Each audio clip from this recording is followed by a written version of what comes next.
سلام، امیدوارم که حالتون خوب باشه.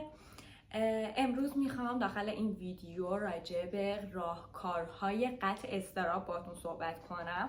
تو ویدیوی قبلی راجع به اینکه چرا اصلا آدما اضطراب میگیرن و اضطراب اصلا منشأش از کجا صورت میگیره داخل انسان صحبت کردم. اگه ندیدین حتما برین ویدیوی قبلی رو ببینی بعد بیاین این ویدیو رو ببینین، چون برای اینکه بخواین اضطراب رو توی وجودتون قطع کنین اگه منبعش رو بدونین شاید اصلا قطع منبع خودش راهکار اصلی باشه. منبعش رو بدونین که شما اختیار دارین برای قدرت کاراتون، رفتاراتون، حرفاتون و احساسی که تو لحظه نشون میدین، اون اضطرابه شاید در حد همون قطع منبع برای شما راهکار باشه. اگه قطع منبع برای شما راهکار نبود این ویدیو به شدت براتون توصیه میشه، چون میخوام یک سری راهکارهای زیادی رو بگم برای قطع اضطراب. وقتی توی لحظه اتفاقی اضطراب میاد سراغتون چجوری بتونین خودتون رو کنترل کنین. اضطراب که هیچ وقت کلا قطع نمیشه، اینجوری نیست. یه ویژگی که تو وجود همه انسان ها وجود داره، حالا تو یکی کمتره تو یکی بیشتره. کلا همه حالت ها رو آدما تو طول عمرشون تجربه میکنن، مثل خشم، مثل از دست دادن، مثل عشق، مثل هر موضوع دیگه همه در طول عمرشون اون رو احساس میکنن. اضطراب هم یکی از هموناه، فقط باید مدیریت داشته باشین و به اندازه استفاده شه توی زندگی و تو جهت مثبت اون اضطراب باشه، نه جهت منفی و باعث جلوگیری کاراتون بشه. من موهامو کوتاه کردم، اولین بار دارم با موهای کوتاه شده ویدیو میگیرم. اگه نکنه خیلی به روسریم دست میزنم برای اینکه اصلا باهاش راحت نیستم. هر کاری میکنم باز یه تیکه میزنه بیرون. توی ویدیو بعدی حتما بهتر روسریمو میبندم که انقدر دستم روی روسری نباشه. خب میرم سراغ اولین راهکاری که برای قطع اضطراب وجود داره. اولین و عامیانه ترینش که همه تقریبا اینو میدونن کشیدن نفس عمیق و آب خوردنه. یعنی وقتی استرس اومد سراغت، اضطراب اومد، اولین کاری که باید انجام بدین اینه که یک نفس عمیق بکشین و یه لیوان آب بخورین. این از نظر علمی تایید شده، نه اینکه فقط بگیم آره چون از جات بلند میشی میری آب میخوری و نفس میکشی اون استرس قطع میشه. نه، واقعا از نظر علمی باعث میشه که تنفس تمام اجزات صورت بگیره و یه تنفس آگاهانه، نه اینکه یه نفس این مدل بگی، یه تنفسی که تمام وجود تو بگیری، از نوک پاتو تصور کنی تا بالای سر تنفس دم و بازدر بگیری و بفرستی بیرون. این تنفس آگاهانه است که باعث کنترل اضطراب میشه. این موضوع باعث کنترل خشم هم میشه. حتما یه ویدیو راجع به کنترل خشم هم براتون میگیرم و میذارم.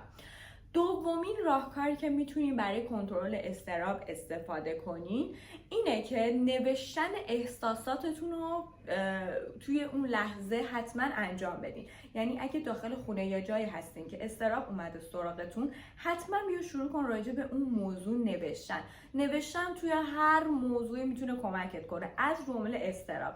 باور نمیشه وقتی دست به قلم میشه اون انرژی تخلیه میشه.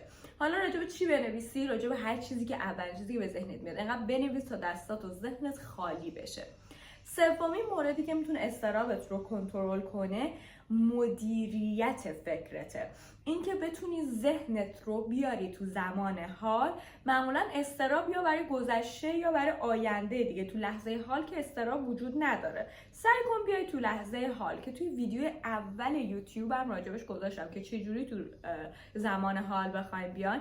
از حواس پنجگانت باید استفاده کنی: دیدن، شنیدن، بو کردن، لمس کردن.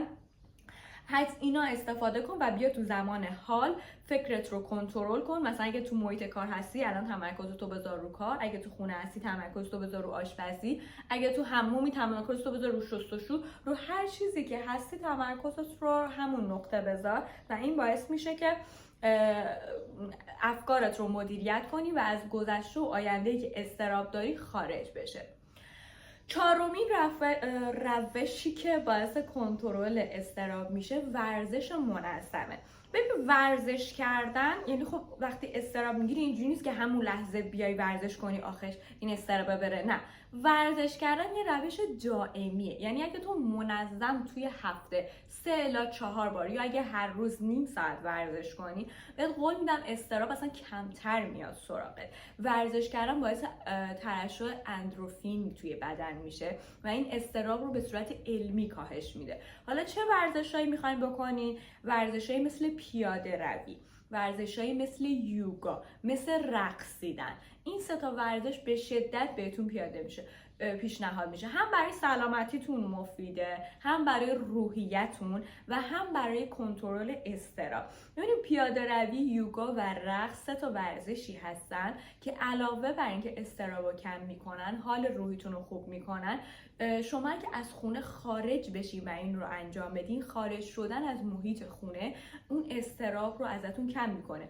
معمولا جاهایی که پیاده روی میشه، کلاس رقص هستش، یوگا، جای بی استرابیه، یعنی جای آرومیه، جای حال خوبیه و این رفتن به محیط ها خودش باعث میشه حال خوب بشه و در نهایت شما استراب کم کم از وجودتون خارج میشه. 5مین مورد کم کردن مصرف کافئینه.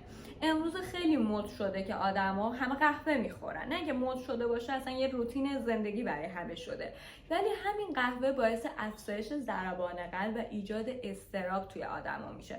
خیلی خوبه که قهوه رو جایگزین کنی، به جاش چای سبز بخورین، چای سیاه بخورین. حالا چای سبز خیلی مفیدتره.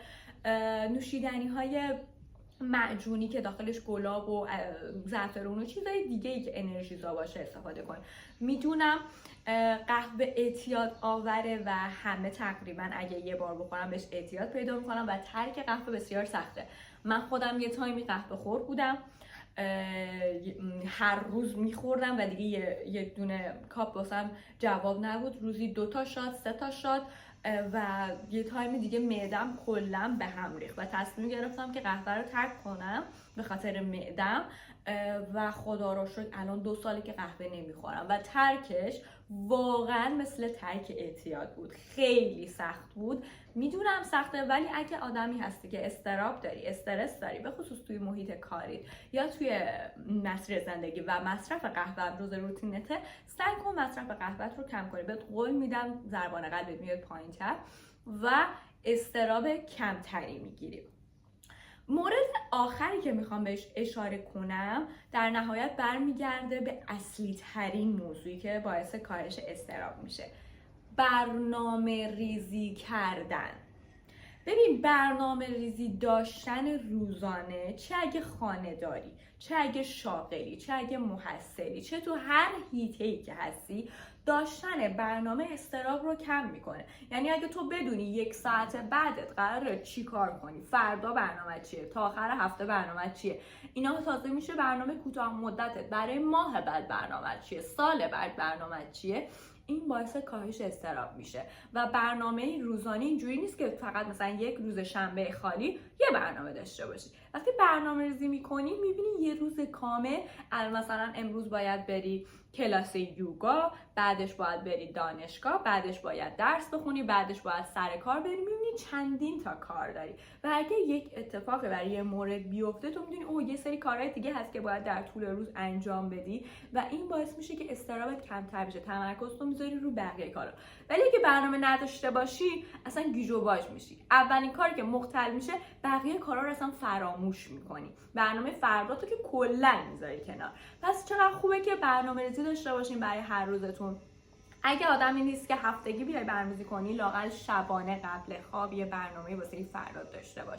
اگه محصل هستی، شما بیشتر در معرض استرابی، به خصوص به خاطر اینکه کنکورم نزدیکه، امتحان داری یا هر چیز دیگه‌ای، داشتن برنامه بهت کمک میکنه که این استرابت کم بشه. آقا میدونی تا آخر هفته تموم میشه، اگه تموم نشد ایستگاه جبرانی دارم، جبران میکنم و هر چیز دیگه‌ای. خب پس برنامه‌ریزی فقط مختص محصلانه میشه. همه آدما باید تو زندگیشون برنامه داشته باشن و تمرکزشون فقط روی یک مورد نباشه، روی چند تا چیز باید تمرکز کنن.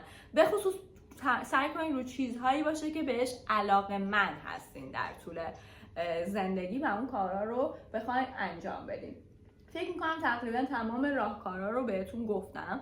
در نهایت اگه همه این راهکارها جواب نداد و اگه همه اینا رو واقعا امتحان کردین و اضطراب ازتون خارج نشد، حتما با یک مشاور صحبت کنین. صحبت کردن با مشاور بهتون کمک میکنه که اول از همه منشأ اون اضطراب رو پیدا کنین که از کجاش صورت میگیره، اون منبع رو حل کنین و بعد برین سراغ راهکارها. امیدوارم که زندگیتون بدون اضطراب و استرس باشه و اگر روزی در حال اضطراب و استرسین تو جهت مثبت ازش استفاده کنین و حال دلتون همیشه خوش باشه. مرسی که تا اینجای ویدیو منو نگاه کردین، یعنی صحبت ها رو شنیدین. امیدوارم که ازش استفاده کنین. لایک، کامنت و سابسکرایب فراموش نشه.